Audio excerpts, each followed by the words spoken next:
नमस्कार, मैं हूं अर्जिता मिश्रा और स्वागत है आपका इंडिया पब्लिक खबर में। यूपी की 9 विधानसभा सीटों पर होने जा रहे उपचुनाव में मुश्किल से 10 दिन बाकी हैं और हर बीतते पल के साथ ये मुकाबला और भी तेजी से दिलचस्प मोड़ लेता नजर आ रहा है। इन्हीं सबके बीच लोकसभा चुनाव से पहले तक अंतर्धान मोड में चल रही सूबे की 4 बार बतौर मुख्यमंत्री कमान संभाल चुकी बसपा सुप्रीमो मायावती अब एक बार फिर अपने पुराने बेबाक और दमदार अंदाज में नजर आ रही है। ज्यादातर उपचुनावों से दूरी बनाए रखने के बाद इस बार अकेले दम पर सभी सीटों पर उपचुनाव लड़ने वाली बसपा सुप्रीमो मायावती ने खुलेआम यलगार करते हुए सत्ताधारी बीजेपी और समाजवादी पार्टी को ऐसी पटखनी दी है कि बसपा की विरोधी पार्टियों के होश उड़ गए हैं। साथ ही साथ बसपा सुप्रीमो ने 2027 के विधानसभा चुनाव को लेकर अपनी तैयारी का डेमो भी कुछ इस तरह दिया है कि अब तक बसपा पर बीजेपी की बी टीम होने के आरोप लगाने वालों को भी हाई वोट का झटका लग गया है। चुनावी मौसम पूरे शबाब पर हो तो सियासत उफान पर और जुबानबाजी उबाल पर होना लाजमी है। सियासी गलियारों में हर वक्त किसी न किसी तंज और तोहमत के साथ साथ जुमलेबाजी और नारों का शोर भी गूंजता ही रहता है और कुछ यही हो रहा है इस वक्त देश के सबसे बड़े सियासी सूबे उत्तर प्रदेश में। बीते दिनों एक ऐसा ही नारा दिया था सूबे के मुखिया योगी आदित्यनाथ ने। यह नारा था, बटेंगे तो कटेंगे, एक रहेंगे तो नेक रहेंगे। जिसके बाद उपचुनावों के बीच प्रदेश का पॉलिटिकल टेम्परेचर यूं हाई हुआ कि हर तरफ बस वार पलटवार के तीर चलने लगे। और इसी सिलसिले को आगे बढ़ाते हुए सीएम योगी के नारे के जवाब में पूर्व मुख्यमंत्री और सपा चीफ अखिलेश यादव ने नया स्लोगन गढ़ दिया, जुड़ेंगे तो जीतेंगे। तो वहीं जुबानी कुश्ती से पोस्टर वॉर में तब्दील हो चुकी इस स्लोगन पॉलिटिक्स में अब बसपा सुप्रीमो मायावती की एंट्री ने इस चुनावी दंगल को 3 तरफा बना दिया है और बसपा सुप्रीमो के इस कमबैक से बसपा के विरोधी दल भी चौकन्ने हो गए हैं। दरअसल बीएसपी सुप्रीमो मायावती ने हाल ही में एक प्रेस कॉन्फ्रेंस में पत्रकारों के साथ बातचीत की। इस दौरान ना सिर्फ उन्होंने बीजेपी और सपा पर जमकर तीखे जुबानी हमले किए बल्कि बसपा सुप्रीमो ने इस उपचुनाव में अकेले लड़ने की बात पर भी चर्चा की। उन्होंने कहा कि जब से उत्तर प्रदेश में 9 विधानसभा की सीटों पर उपचुनाव घोषित हुए हैं और इस बार इन सभी विधानसभा की सीटों पर बीएसपी भी अकेले ये चुनाव लड़ रही है, तब से बीजेपी और सपा गठबंधन की नींद उड़ी हुई है, क्योंकि बीएसपी ने यहां काफी समय से एक आधे उपचुनाव को छोड़कर अधिकतर उपचुनाव नहीं लड़े हैं। तब से खासकर ये दोनों पार्टियों यानी कि बीजेपी और सपा तथा इनका गठबंधन अभी तक इन चुनावों में अंदर अंदर आपस में मिल बांट कर ये चुनाव लड़ते रहे हैं। वहीं बसपा सुप्रीमो ने इस बीच सीएम योगी के बटेंगे तो कटेंगे वाले बयान पर छिड़े बवाल को लेकर घेराव करते हुए नया स्लोगन रच दिया। उन्होंने कहा कि इस बार हो रहे उपचुनाव में जब बीएसपी भी मैदान में जुटी हुई है और अब इन दोनों पार्टियों और इनके गठबंधन की काफी परेशानियां बढ़ गई हैं, जिससे जनता का ध्यान बांटने के लिए अब बीजेपी बटेंगे तो कटेंगे और सपा एंड कंपनी के लोग जुड़ेंगे तो जीतेंगे इन नारों को प्रचारित करने और इनकी पोस्टरबाजी आदि करने में भी खूब लगे हैं। जबकि इनकी हर मामले में रही दोगली सोच और नीतियों को ध्यान में रखकर वास्तव में होना यह चाहिए कि बीएसपी से जुड़ेंगे तो आगे बढ़ेंगे और सुरक्षित भी रहेंगे। बसपा सुप्रीमो मायावती ने आगे कहा कि समाजवादी पार्टी की सरकार के दौरान अधिकारी नहीं बल्कि सपा के गुंडे और माफिया सरकार चला रहे थे। हमारे पास ऐसी खबरें हैं कि इन उपचुनाव में सपा अपने गुंडों और माफियाओं को अंदर ही अंदर ये बता रही है कि अगर हम यानी कि सपा ये उपचुनाव जीतेंगे और भविष्य में हमारी सरकार बनेगी तभी तुम सुरक्षित रह पाओगे। बसपा सुप्रीमो मायावती ने आगे जनता को आगाह करते हुए कहा कि ऐसे में हवाई नारों और पोस्टरबाजी के चक्कर में नहीं पड़ना चाहिए। अब भाजपा के लोग अपनी कमियों की वजह से बटेंगे तो कटेंगे नारा लगाकर वोट मांग रहे हैं, वहीं सपा के लोग ये नारा लगाकर ये वोट मांग रहे हैं कि जुड़ेंगे तो जीतेंगे, जबकि इनकी यानी नारों की आड़ में दोनों पार्टियां यहां के लोगों को गुमराह कर रही हैं।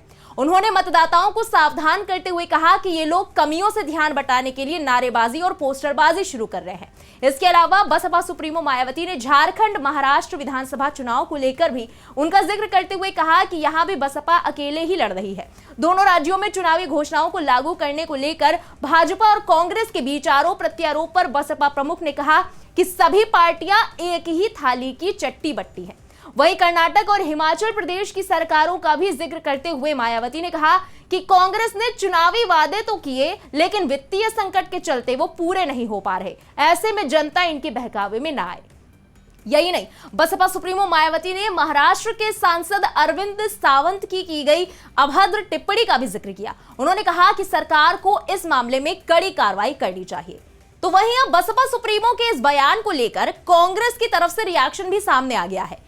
यूपी कांग्रेस के प्रदेश अध्यक्ष अजय राय ने बसपा सुप्रीमो मायावती के बयान पर अपनी प्रतिक्रिया जाहिर करते हुए कहा कि मायावती को निश्चित तौर से मुख्यमंत्री बनाया गया था, लेकिन उनका जो सीएम के तौर पर दायित्व था, उसके बाद पूर्व सीएम या नेता के तौर पर जो दायित्व होना चाहिए था, वो उन्होंने कभी भी पूरा नहीं किया। अजय राय ने आगे कहा कि वो केवल वोट लेने के लिए राजनीति करती हैं, उनको जनता के दुख तकलीफ से कोई मतलब नहीं है। सुनिए क्या कुछ कहा अजय राय ने।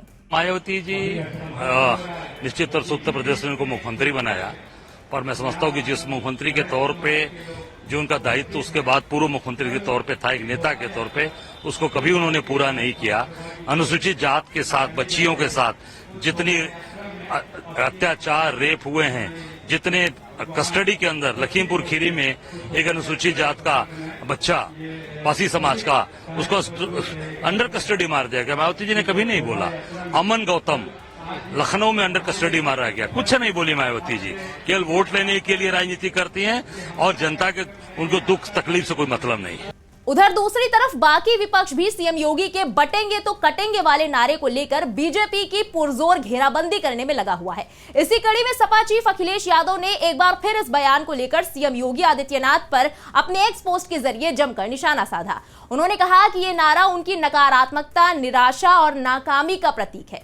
एक्स पर पोस्ट करते हुए अखिलेश यादव ने लिखा कि उनका नकारात्मक नारा उनकी निराशा, नाकामी का प्रतीक है। इस नारे ने साबित कर दिया है कि उनके जो गिनती के 10% मतदाता बचे हैं, अब वो भी खिसकने की कगार पर हैं। इसलिए ये उनको डराकर एक करने की कोशिश में जुटे हैं, लेकिन ऐसा कुछ होने वाला नहीं। नकारात्मक नारे का असर भी होता है। दरअसल इस निराश नारे के आने के बाद उनके बचे खुचे समर्थक ये सोचकर और भी निराश हैं कि जिन्हें हम ताकतवर समझ रहे थे, वो तो सत्ता में रहकर भी कमजोरी की ही बातें कर रहे हैं। उन्होंने आगे लिखा कि जिस आदर्श राज्य की कल्पना हमारे देश में की जाती है, उसके आधार में अभय होता है, भय नहीं। ये सच है कि भयभीत ही भय बेचता है, क्योंकि जिसके पास जो होगा वो वही बेचेगा। वहीं इन सब के बीच सपा मुख्यालय के बाहर सीएम योगी के इस नारे का पलटवार करते हुए पोस्टर लगवा दिया गया है, जो कि सुर्खियों में आया हुआ है। इसमें बटेंगे तो कटेंगे का जवाब देते हुए होर्डिंग पर लिखा है, मठाधीश बांटेंगे और काटेंगे, पीढ़ियां जोड़ेगी और जीतेगी। सपा कार्यालय के बाहर अखिलेश यादव की तस्वीर के साथ यह पोस्टर पार्टी के नेता अमित चौबे की ओर से लगवाया गया है, जो कि महाराजगंज जिले की फरेंदा सीट से दावेदारी कर रहे हैं। इस पोस्टर के जरिए समाजवादी पार्टी की ओर से बीजेपी पर तगड़ा प्रहार एक बार फिर किया गया। यहां आपको याद दिला दें कि सीएम योगी आदित्यनाथ ने बीते दिनों आगरा में एक कार्यक्रम में कहा था कि आप देख रहे हैं कि बांग्लादेश में क्या हो रहा है, वो गलतियां यहां नहीं होनी चाहिए। बटेंगे तो कटेंगे, एक रहेंगे तो नेक रहेंगे, सुरक्षित रहेंगे और समृद्धि की पराकाष्ठा पर पहुंचेंगे। इसके बाद ये नारा काफी मजबूती के साथ आगे बढ़ रहा है। बहनों और भाइयों, राष्ट्र से बढ़कर के कुछ नहीं हो सकता, कुछ नहीं हो सकता। और राष्ट्र तब सशक्त होगा जब हम एक रहेंगे, नेक रहेंगे, तभी नेक रहेंगे। बटेंगे तो कटेंगे।